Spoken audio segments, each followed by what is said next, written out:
I was 16 years when I left home. I was 16 years old, and the problem yava ku dose, my dose. Nankuba it started at school, me escaping from school. So I didn't have any choice. I didn't have where to sleep. I was afraid to go back home. Mama jakunkuba. So the only option yali Sax pub there at Stella. No, not Stella. Eyo mu Kibuga. Sonze mbadde mtu wa Kibuga. So there when nasanga already ba malaya, they introduced to me to the business. Nenjigo okunywa omwenge. Era my first customer yali mulasha. Hey, me I was even still a virgin. I was still virgin by that time. So my first crush yali mulasha. So they call it first crush. Who took my virginity?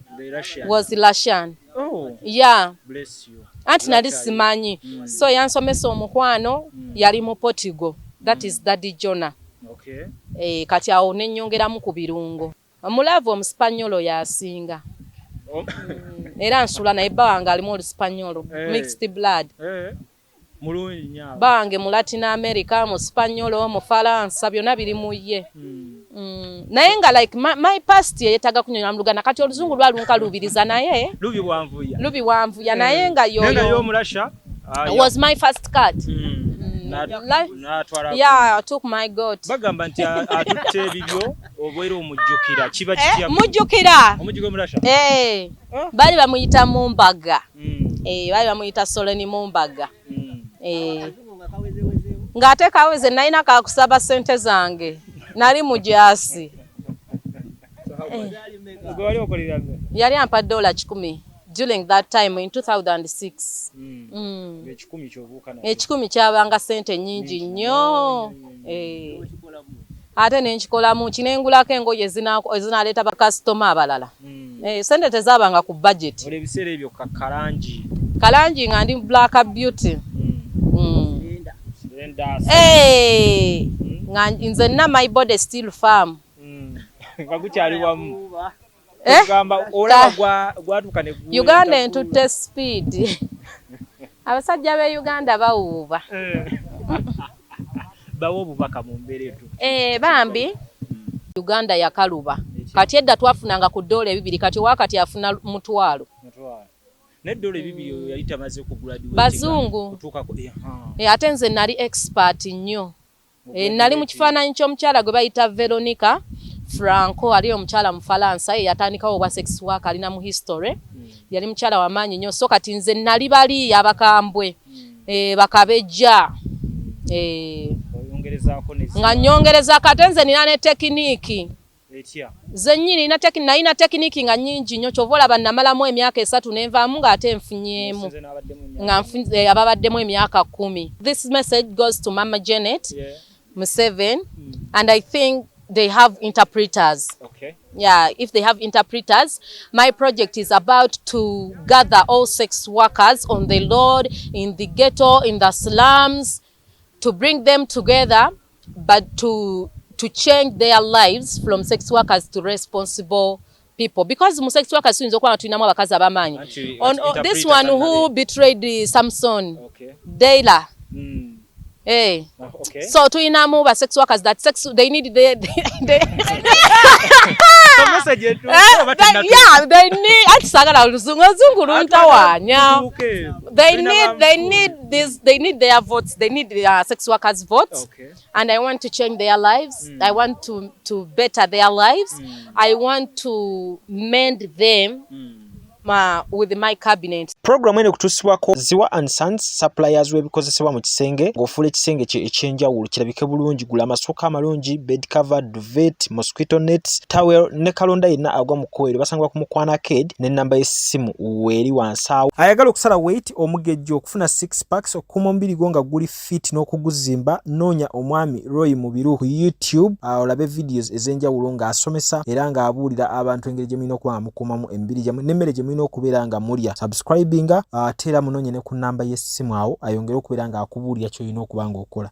Sozo Properties agula ebintu ebikozeko ebyomunju restaurants gym saloon nga bikyali mu mbeera nnungi. Gende kireka Kamuli Road oba mukubireko ku namba y'essimu gy'olabaawo. Arapex Tile Adhesive and Grout eri ayagala okusiba tayo ze zinywere mu ddiiro ku lubalaza mu kisenge oba mu kinaabiro oli wa ddwaliro oli wa arcade oba ekifo kyonna kyoyagalamu obugumu obw'enjawulo olw'ekirungo ekiteekebwamu. Amwetaaze genda mu hardware ekuliraanye Sidin Tile Center ku Salama Road kosa n'ennamba z'essimu nga wooziraba wansi awo ku screen yo. Bakubireko tojja kwejjusa. Mariam Massa mukyala muyimbi mukyala muzadde afaayo nnyo eri abaana alina music mulungi ate abuulirira. Genda ku YouTube channel ye Mariam Massa obeere nga tofuna obuyimba bwe obw'enjawulo n'obubaka obubulimu.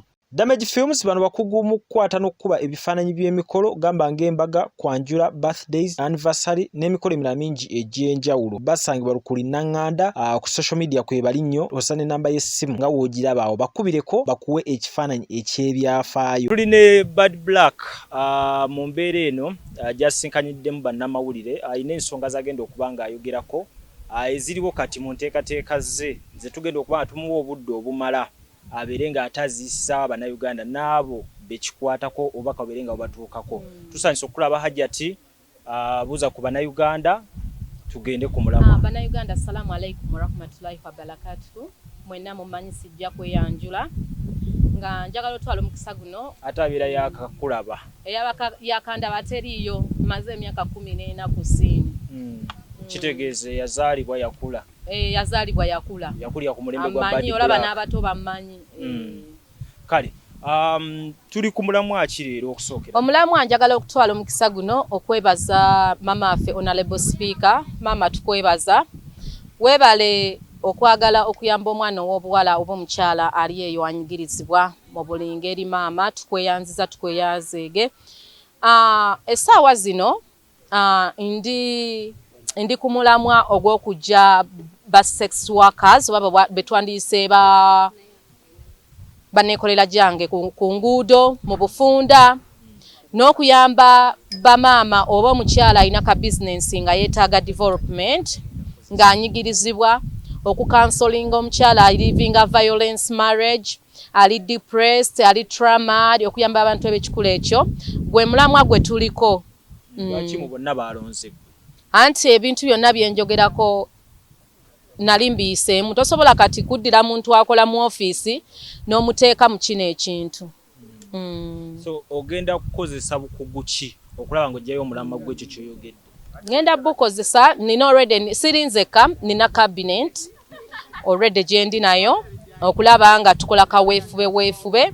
Tugenda sooka abaana bano we bava ku kuba kati ninawo 155 tusooke tubateeke mu workshop tubamendinge abaana abo tubabuulirire tubasomese era nga ebitongole byonna kati mulimu abaana abavaayo nga balina obulwadde abalina biki tugenda yingizaamu ebitongole ebigaba amadagala. So kintu kinene nnyo naye nga right now twagala njagala nsooke nteekewo workshop ya nnaku 14 esomesa abaana bano. Ngenda ba sex workers ngenda bazzaamu amaanyi ate ngenda kuba mbasomesa ku mbeera ya bulijjo kuba ntamanyi kigenda mu ggwanga.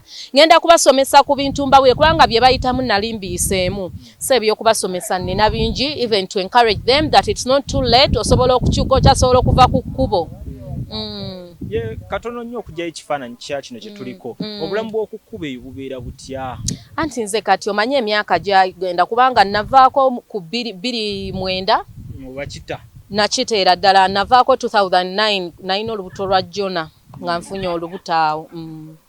Nenvaako kati simanyi naye experience ey'emyaka 3 gye nakimalamu ngimanyi kati ate abakyaliko ate ennaku zino kati Uganda yakaluba. Kati edda twafunanga ku $200 kati wakati afuna $1,000. N'eddoola ebibiri yali tamaze kugraduate bazungu kutuuka ku ate nze nali expert nnyo. Nali mu kifaananyi ky'omukyala gwe bayita Veronica Franco ali omukyala mu Faransa yatandikawo obwa sex work alina mu history. Yali mukyala wa maanyi nnyo so kati nze nali bali abakambwe bakabejja nga nyongereza kate nze nina ne tekiniki zennyini nalina tekiniki nga nyingi nnyo kyova olaba namalamu emyaka 3 nenvaamu ng'ate nfunyeemu nga ababaddemu emyaka 10. So n'olw'embeera eyo olw'embeera eyo naddala abaana abo bwala ekisinga okundeetera okukola no project nti bambi ndi maama okitegeera okubeera maama numwa numwa kubanga oluusi bakuteeka ne bakutwala gy'otamanyi numwa so bambi bintu bingi bata oluusi they murder them abo abaana aba sex worker babatta nnyo omusajja ayinza okutwala nakukozesa nga talina ze kusasula n'akutta n'akusuula eri gye tukolera amasannyalaze ejjinja n'akusuula mu bidiba ng'akutemyetemyemu ebitundu abamu babakozesa sacrifice there is a lot of omanyi nange okuwona nga nakabuva bwa malaya nafuna buno obudde bwa prison naye nawulira nga omutima gunnuma gwe do you know what it means okugenda n'omuntu gotalabako nga temwemaze nakwekwana nga zebuzi n'ogenda n'omweyambulira so bayita mu bingi nnyo they are so traumatized ate abantu kati balalu people are mad so your project jendimu era nga I'm welcoming anyone ayagala okujja ku board bannange sisaba sente no one should ask you money mujjenga we muli nafuse nga Yesu abamalaya afuse Yesu ndi Yesu abamalaya bajjenga we bali sagala wadde n'ekikumi ogenda kufunira wa gwe tofaayo ebyokufuna mu bindekere n'ebyokubalabirira mu bindekere nekola kito tyakyogera kaba mbakyoko anza siti anti nayitayo that is my past which is I'm using to encourage n'omwana owenkya kati okubeera mbu nali ex-sex worker tekinswaza because nze okuvaayo n'enkyogerako kigenda gamba omulala sijja kuyingira eno wabi sijja linnya nnyonyi genda kukola kino because nali nkiyiseemu era workshop gye tugenda okubeeramu eyo to mend their arts katuka lwaki mbeera nswalo kyogerako it's my past like jo nalina emyaka kati 12 12 years ago kiba kiyise kyayita dda kati nkozesa kubanga nze nali simanyi mbu omuntu akuba endongo nali simanyi nti kirabu gye ziringa ekintu kyokka kye nasomerera genda kwetega buy me give me my money nga tonnakola kintu kyonna akasente kange kabeeranga mu kaleego obanga mu wiigi saagala ate kumala nonneekyusirizaako nedda mukwano tewaba mukwano tewaba na ddoboozi tewaba there is no romance there kola ekikuleese genda obanga musirikale bana abasirikale abagenda eyo omugundi oba ku duty this message goes to Mama Janet Museven and I think they have interpreters. Okay. Yeah, if they have interpreters, my project is about to gather all sex workers on the Lord, in the ghetto, in the slums, to bring them together, but to change their lives from sex workers to responsible people. Because sex workers this one who betrayed Samson, Dela. Hey. Okay. So to inamu sex workers that sex they need they need they need atisagala luzungu ntawanya they need their votes they need sex workers votes and I want to change their lives I want to better their lives I want to mend them with my cabinet sittings I have cabinet of 15 people right now and right now the available escorts they are 155 since yesterday it's not even 24 hours so I'm here I'm here not to summon I don't summon bakulu summon omuntu abeera akuyise by force I'm here to invite Mami Janet Museven to come on board. We see the way forward, how we are going to support these sex workers, how we are going to support these slum mothers with small business, single mothers. You know, Debyo. Yeah, so my English has ended there. Right now, we are going to open up an office which will be addressed very soon in a few days. But it's a private, so don't be afraid to join me. And like saying, but black, busy in camera. There is no camera going to be in our workshop. There is no any sex worker who is going to be exposed. It's a private project. So why I did this today, to call the media house, to let you know that there is a project which is going on and to change the lives of many. I know everyone, it's not too late to change. Come and lean on me. Tomanya, I'll drive you somewhere. 14 days. The workshop will take 14 days for mender. That one, it's mentoring them. Yes. Okay, so finally, would you wish to share a brief background about you? My background, I think I was 16 years. I was 16 years when I left home. I was 16 years old, and the problem yavakudosi, my dose. It started at school. Me escaping from school. So I didn't have any choice. I didn't have where to sleep. I was afraid to go back home. Mama jakunkuba. So the only option yali Sax pub there at Stella. No, not Stella. Mu Kibuga. Sonze mbadde mtu wa Kibuga. So there when nasanga already ba malaya, they introduced to me to the business. Nenjigo okunywa omwenge. Era my first customer yali mulasha. Hey, me I was even still a virgin. I was still virgin by that time. So my first crush yali mulasha. So they call it first crush. Who took my virginity? Was Lashan. Oh. Yeah. Bless you. Anti nali simanyi. So yansomesa omukwano yali mu Portugal. That is Daddy Jonah. Okay. Kati awo nenyongeramu ku birungo. Omulava omuspanyolo yasinga. Era nsula naye bawanga alimu oluspanyolo. Mixed blood. Mulungi nnyo. Bange mu Latin America, mu Spanyolo, mu Faransa byonna biri mu ye. Naye nga like my past yetaga kunyola mlugana kati oluzungu lwalunka lubiriza naye. Lubi wanvuya naye nga yoyo.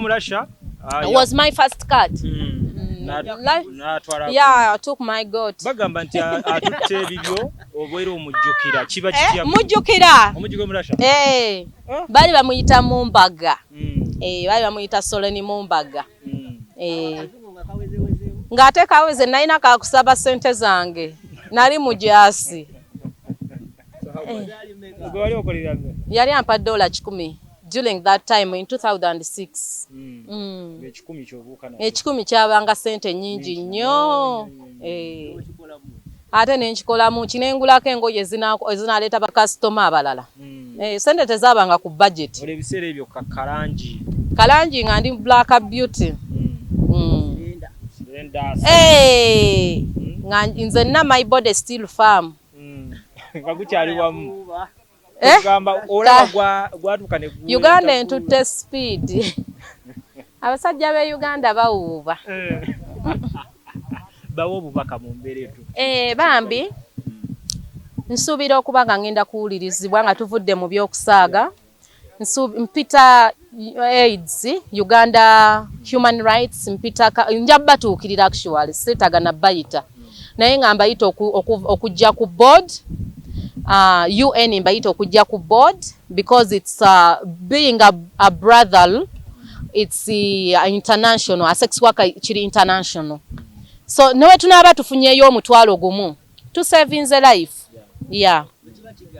Tekisobola gaana nga kigana biki. Gowulira ekintu kigendo newe nfuna bano kati ninako 15 kati niwe neyongerako 2 ngenda nabo basponsa. This is women empowering. Omukyala yenna bw'oba osobola okugula botto ya wine emitwalo 15 n'ogiteeka mu project eyamba omukyala omulala. Amannya gange nze Nsuuga Mustafa, nkola ne Alihira Holdings. Era ndowooza abantu abazze batukubira bagenda olaba nga yenze yennyini bwe balaba mu video ate nze gwe balabye ku site yaabwe. Biodigester kirabise nti kati abantu batandise okukkiriza nti gwe mulembe oguliko. Kituufu. Kuba okusookera ddala omunnayuganda yali amanyi nti yaabo bokka abayina enzigi enfunda kwa tuze twogerako nga ddala olabira ddala ennyumba eri wano naye nga tetulina kabuyonjo we tugiteeka. Ku mulundi guno apartments zino zirabika nga zirina space nnene nnyo naye era nabo basazeewo okukozesa nkola eno. Basazeewo okukozesa nkola eno lwa nsonga olw'ebirungi n'emisomo gye tuzze tukola ki tusomesa abantu. Tutundire ekinnya mulundi guno engeri gye mukikozeemu. Leero ndaba mwawudde mu 2 saate bulijjo tubaye tulaba nga ye batadde tanka eno wabbali kwe muteeka amayinja. Okay, biodigester neri entono kuba kati ndaba mwasemba otulambulako nga tukola entono ey'abantu 40. eno y'abantu 100 gye tuzza okukola olwaleero. So ekigikozesa nti nno oluusi twawudde lwa nsonga bantu 10 kitegeeza amazzi mangi. Oluusi kyova olaba nti omuntu oli ankubira ne mugamba ogenda giteeka kuki ku nyumba y'amaka, apartments, muzikiti, ekereziya. So oli wambuulira ki kwagenda ogiteeka nsobola determininga ne ngamba otuteekewo y'abantu 10, otuteekewo y'abantu 5 oba tuteekewo y'abantu 4. Soko otulambuliye ku migaso nannyini nyumba zino gyagenda ofuna mu biodigest eno gye mumukoledde. Kakati nannyini nyumba eno yeesiimye nnyo lwa nsonga nti eno biodigester era emigaso gyayo egigirimu gyagenda ofuna. Ekisooka tagenda keera lunaku agambe nti bannange septic yajjudde nti nno ajja aleeta ekimotoka ate kimuggyako ssente ng'olwedde yagizimba. So biodigester tegenda keera ku makya nti ejjudde. So nalwekyo ogwo mugaso gwe gusinga kubanga eri gundi yaffe twagikolanga naye ate era still ng'ejja n'ekulya lwa nsonga nti ebeera etuuka n'ejjula. So etuuka ng'esigala ekulya wadde ng'ate wagiteekamu ssente yo nnyingi. Ekyokulala nti beauty ye egenda vaayo eya compound nti nno pavers zigenda kuva eri engulu yonna gye mulengera paka eno amazzi era gagenda draininga gano ag'enkuba nga gagenda mu kaala akali ebbala awo nti nno beauty y'olujja egenda vaayo bulungi nnyo. Newe manjagala simbawo muddo kisoboka. N'oba oyagala simbawo muddo ogwo kubanga kati singa owa kamera waffe akulaga nti nno system ogira nti eri wansi fuuti 2 kweno level kwe tuyimiridde wansi fuuti nga 2. So omuddo kakube guyina emirandira gitya guba gujja mmera. Yes, bannange tetukolera bagagga bokka ate era tetusijja bayita baavu omuntu wa wansi omufuna mpola ffenna gye tuggwa nange ndi mufuna mpola. So sikolera bantu sina kika kye ngamba mbu nno nkolera baneeno wabula buli omu nga bwozze bwe tukola ki bwe tukwata. Kati Alihira Holdings Uganda Limited tusangibwa Kamoocha, Prince Charles Drive, Plot 45. Kamoocha we wali offices zaffe. Tuyina namba z'amasimu esooka ya Airtel 07017 66992 neya MTN 0789 224230. Abasinga batumanyira mu biodigester kuba bwe tuvudde nnyo mu kamera naye nga baklanti baffe abapya n'abakadde bagenze bakitegeera nti no ne general construction yenna mwetuli.